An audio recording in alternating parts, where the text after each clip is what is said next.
Welcome to G Fun Facts Online. Today, we're serving up the story of a sport that journeyed from the palm of a monk's hand to a global stage of superstars and billion-dollar technology. This is the incredible evolution of tennis. The story starts not on a pristine grass court, but inside the stone cloisters of 12th century France. Monks played a game called jeu de paume, or game of the palm, where they simply hit a ball against a wall with their bare hands.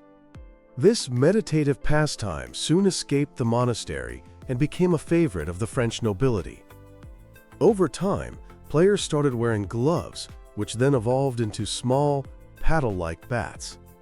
The true revolution came in the 16th century with the invention of the racket, an innovation that added unprecedented power and finesse, transforming the game forever.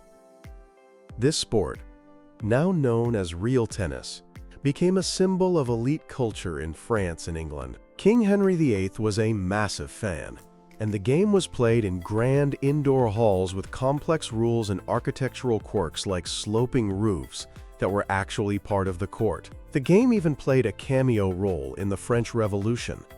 When members of the Third Estate were locked out of a royal meeting, they gathered on a tennis court at Versailles and took the famous tennis court oath, a pivotal moment in history. While real tennis was a complex indoor game for the elite, the Victorian era's love for outdoor activities paved the way for the tennis we know today. In 1873, a British Army officer named Major Walter Clopton Wingfield patented a game he called spheristiki. That's Greek for ball playing. He designed it to be played on open lawns, on a court shaped like an hourglass.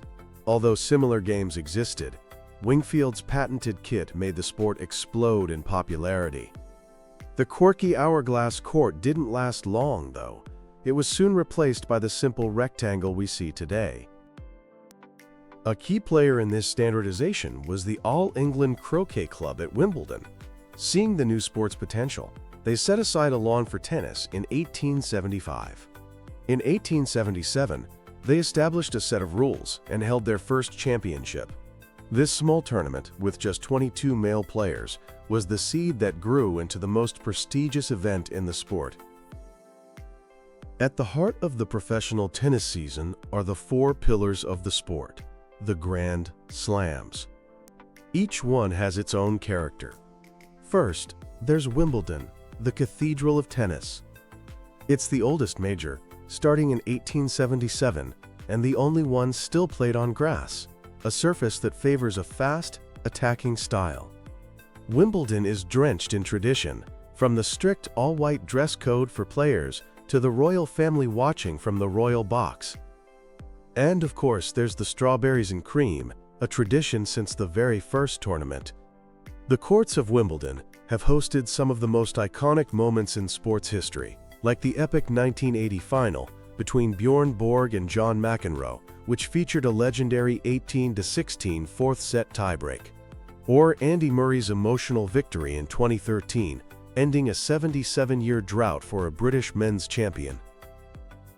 Then we cross the Atlantic to the US Open, where grit meets glamour. Starting in 1881, it's known for its electric atmosphere and hard-court battles in New York City. A pivotal year was 1968, the dawn of the Open era, when professionals were finally allowed to compete. Arthur Ashe became the first men's champion of this new era, a landmark victory as he was the first African-American man to win a major.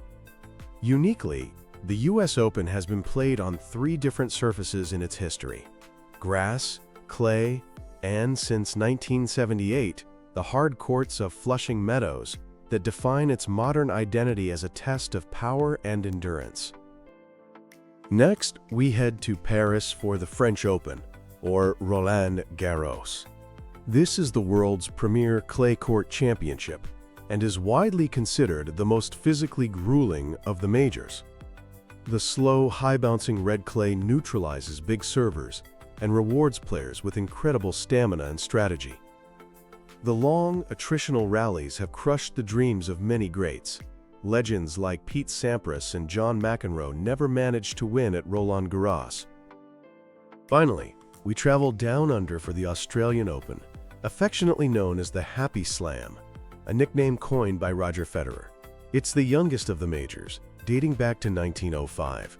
For many years, its remote location meant top players often skipped it. But a move to a permanent home at Melbourne Park in 1988, featuring the first retractable roof stadium at a Grand Slam, marked a turning point. Today, it's a player and fan favorite, known for its relaxed atmosphere and for kicking off the tennis season in style. For much of its history, tennis was sharply divided. The prestigious Grand Slams were strictly for amateurs, who officially couldn't earn prize money. This led to a system of hypocrisy called shamateurism, where top players were secretly paid through inflated expense accounts. Meanwhile, players who turned professional to earn an honest living were barred from the sport's biggest stages. The pressure for change finally boiled over in 1968, when Wimbledon announced it would be open to all players, professional or amateur. The other majors followed, and the Open era was born. This revolutionized tennis, leading to soaring prize money and a global boom in popularity. Soon after, the Association of Tennis Professionals, or ATP, and the Women's Tennis Association, the WTA, were formed in the early 70s, giving players a unified voice and solidifying the professional structure of the sport. Hand in hand with this professional revolution was a technological one. For nearly a century, players used heavy wooden rackets with small, sweet spots. Then came metal rackets in the 70s. But the real game changer was the graphite racket in the 1980s. This material was light yet stiff, allowing for much larger, more powerful rackets. Suddenly, immense power was accessible to more players, and the reign of the aggressive serve and volley style began to be challenged by powerful baseliners. Just as important as the racket frame are the strings. For decades, natural gut, made from cow intestines, was the gold standard for its feel and elasticity, but it was expensive and sensitive to weather. The development of polyester strings in the 1990s changed everything. These stiff, low-friction strings grip the ball and snap back into place, generating incredible amounts of topspin. This is the innovation that truly created the modern baseline game, allowing players to hit with punishing power, while the heavy spin brings the ball dipping back into the court. Even the ball itself evolved. Early versions were leathers stuffed with wool.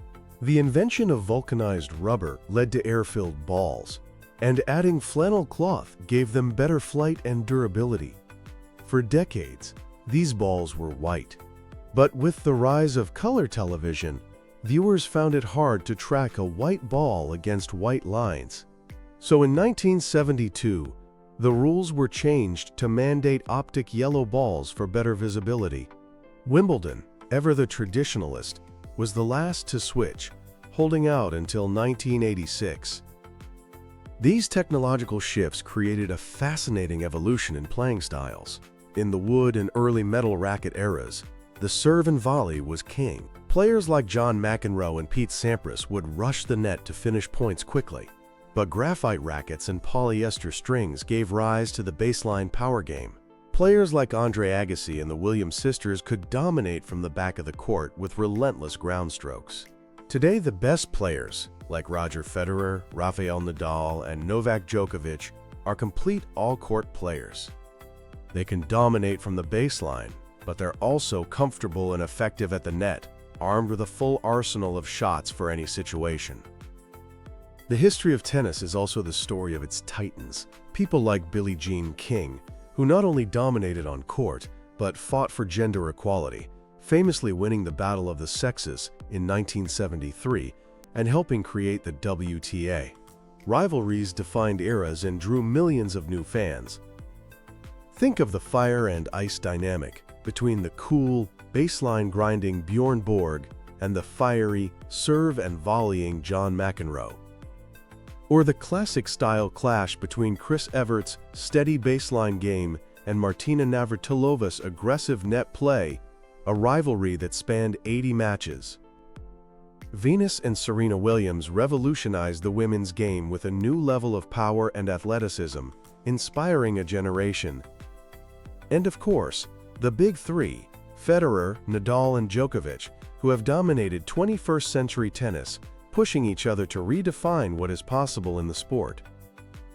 Today, technology continues to shape the game.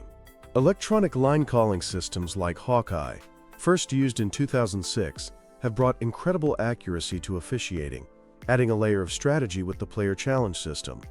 And high-definition television broadcasts have transformed the fan experience, bringing the drama and athleticism into homes around the world. From a simple game of the palm in a French monastery to a high-speed, high-tech global spectacle, tennis has undergone one of the most remarkable evolutions in all of sports. It is a constant tactical tug-of-war, a beautiful blend of power and precision, athleticism and artistry. And as new technologies and new champions emerge, its story is far from over.